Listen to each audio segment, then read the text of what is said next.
Hey everybody, coming at you here with an update on the Lexus CT200h, and it is not a good one.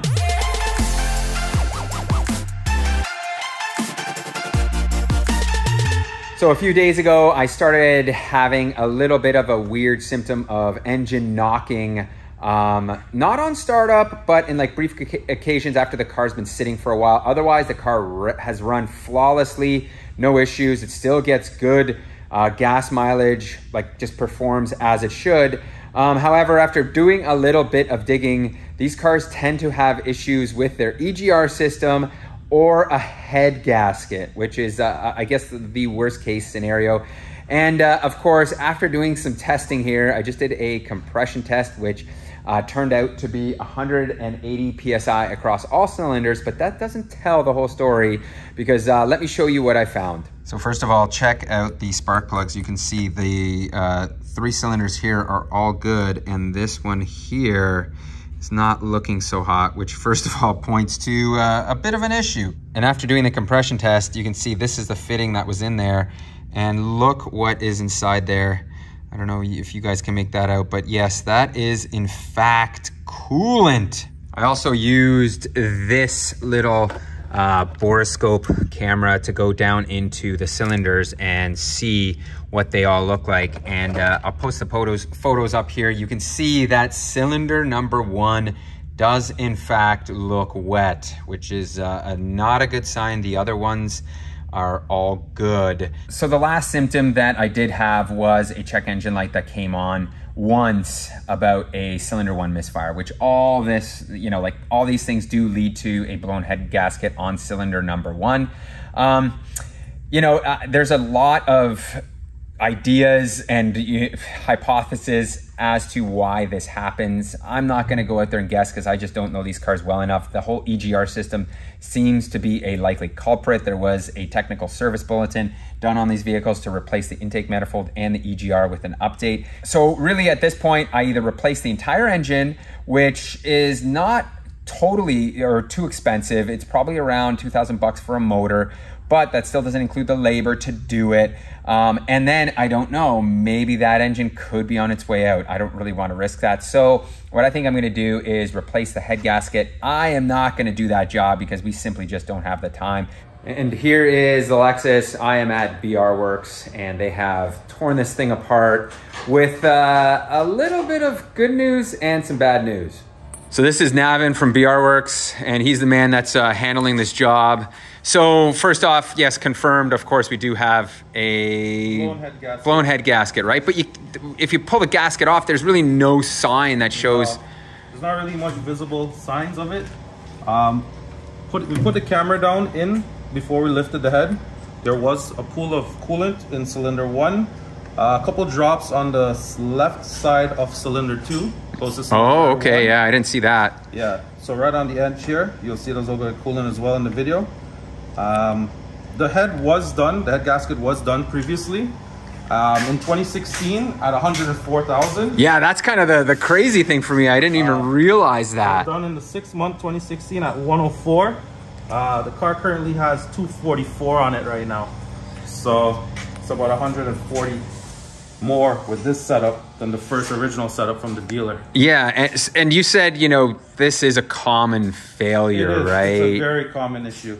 And do you think that's just because of the head gasket design? Or, a lot of people will say it's the clogging of like the EGR or that pipe, right? Sometimes the EGR allows a little bit too much carbon into the engine, and that causes it to happen.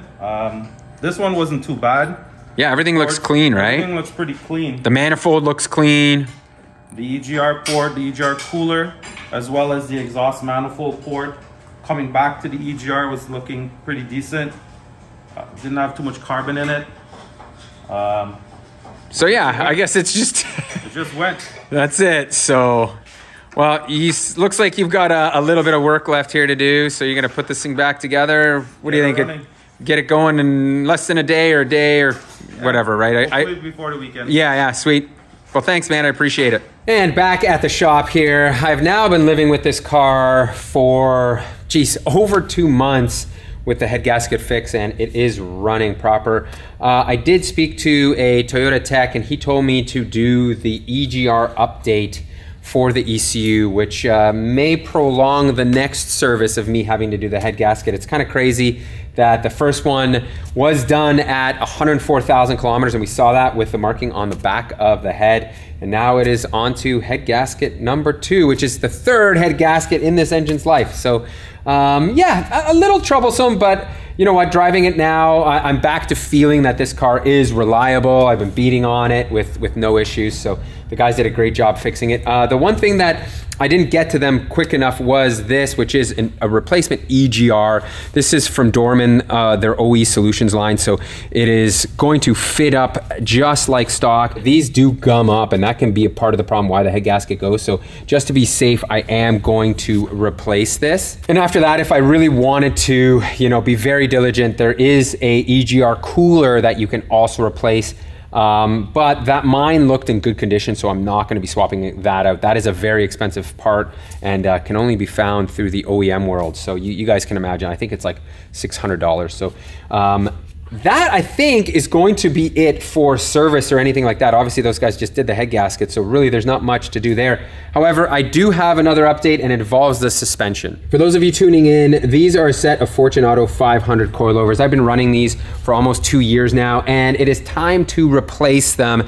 That is because I just don't find they are good for our harsh roads here. This car is not compliant enough. When I see large bumps on the highway, I'm like, brace for impact, and sure enough, it's like a big crash and a bang. So what I've decided to do is go to this setup, which is a set of Teen Endura Pro shocks with a set of RSR lowering springs. I've read that this is a good combo. It'll still lower the car, but it's gonna have much better ride compliance, which we will find out.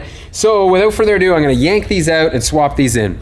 So out come the coilovers here, and you guys will see I did have these boots covers over the coilovers, and I'm super interested to see what they look like after almost 2 seasons of running them, and whether they did much or anything to prevent rusting. You can see up here there was actually a, it's almost like you tied them up, tied them on. Let's see if I can get this off here. Not easily. You can see there is some corrosion down at the bottom. Yeah, sadly. You know, 2 winters in Canada will do that. Yeah, sadly. And I mean, like, this is to be expected with most coilovers. For sure. Yeah. In this system, but look at that. Like, that's not terrible, that's actually. That's really good. Yeah. So it certainly kept a lot of the grime away. As you can see, like, down here, that's what it looked like, and up here, yeah, like this I sprayed. That's sprayed, right? Yeah. So but typically that would get all corroded. You can see here, look, that's already very, very corroded. Yeah. So, and of course, let's see the top hats. Man, these took a beating here, but look at that. There's not any clunking, or they're not worn out, which is good. So that pillow ball survived 2 winters despite everything. But this is certainly one of the things that does cause a harshness, because this does connect everything without a rubber isolator to the chassis. So you kind of get that like loud clanking and whatnot through this. So the suspension is in place. I'll have a bit of a review coming up very soon. We are going into the winter season, so I figured, first of all, I'd give you an update. I fluid filmed this entire car underneath here almost 2 years ago, and you can see it's held up remarkably well. Areas like this, where there's a lot of water and road grime that's directly hitting it, you can see do flake off, but in areas where you don't have like direct contact with water, and on the whole frame of the car here, man, it's still coated nicely. So I'm just gonna come in and touch up small little rust areas right now, and then really, I'll be ready to go for the full winter season, I think. I don't think I need a full recoat here, which is nice. With the car on the ground now, the RSR lowering springs are certainly higher than the Fortunatos that I have for a ride height, which isn't bad actually. The one slight gripe here is the ride height in the rear. It is now raked. This is a higher ride height than in the front. So I suspect this will come down and sag a little bit over time, but I'm not necessarily loving the rake, especially because when I had the coilovers, it was like a perfect ride height. So we'll see how that works out. Here we are about 2 weeks later. I've been driving this car on the new suspension now, and I love it. It is so much better than the Fortunatos, and no knock against the Fortunatos other than they're just not set up for roads that we have here, like really bad roads, really big bumps. They would be fantastic in a place where roads are smoother. So here, that is unfortunately not it. The springs, the RSR springs, feel like stock, actually almost a little bit better than stock. So they have a lot of compliance. They're very soft. And the teen dampers, I've actually been slowly increasing them to almost full stiff, believe it or not, because I did find that they were very soft as well. So this combo is really excellent for my needs. The suspension has settled as well, which is nice. So it's not as dramatic of a rake that we started off with. So to summarize, I think this is the setup for a daily driver in an area that has bad roads. Otherwise, the Fortunatos, I do love them because you can adjust ride height. You can get ride height down to what you want, and that I think is a huge bonus with coilovers. The drawback is the ride is not going to be as compliant because of things like those top mounts that are, have the spherical bearings and that are just like hard mounted in the rear. There's no rubber, so the isolation of noise and crashing does not transfer well, whereas in this setup it's essentially stock with a lower ride height and better dampening.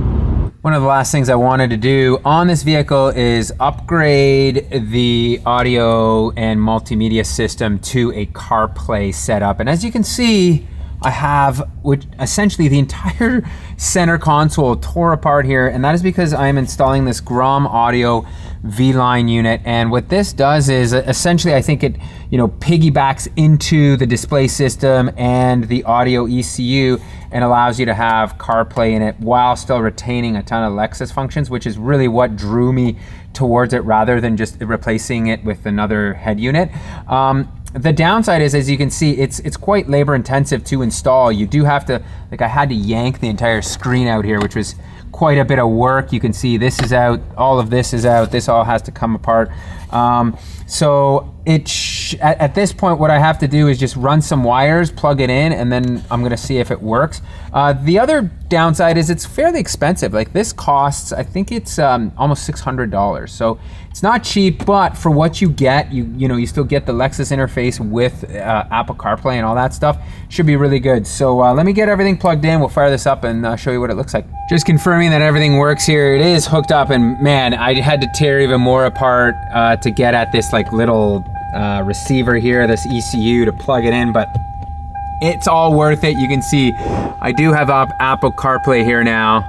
So let me get this all back together and show you guys how it all works. But yeah, I'm very pumped on this. Music is working with the actual trackpad. That is pretty awesome.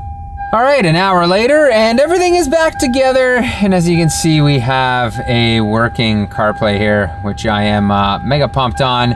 I will continue to use this and provide an update in a few months in a video, of course, to let you guys know how this worked out. I heard these in earlier models like these 2011, 2012 cars are kind of buggy. I've also read that Grom Audio has fixed those bugs, so we will find out, mainly with stuff like the backup camera not working and small little glitches like that. And then if I hit menu, bam, I'm back into the whole Lexus screen here, and as you can see, I'm back to the actual, all the same settings that I would normally have. So it's super cool. You just go back into audio, you click it, and it loads it up. Geez, this was like months of work wrapped into one video. I hope you certainly like the update. Big bummer about that head gasket. It certainly wasn't something I was expecting, but you know what? This car owes me nothing. I still love it. Would I buy it again? 110% I would.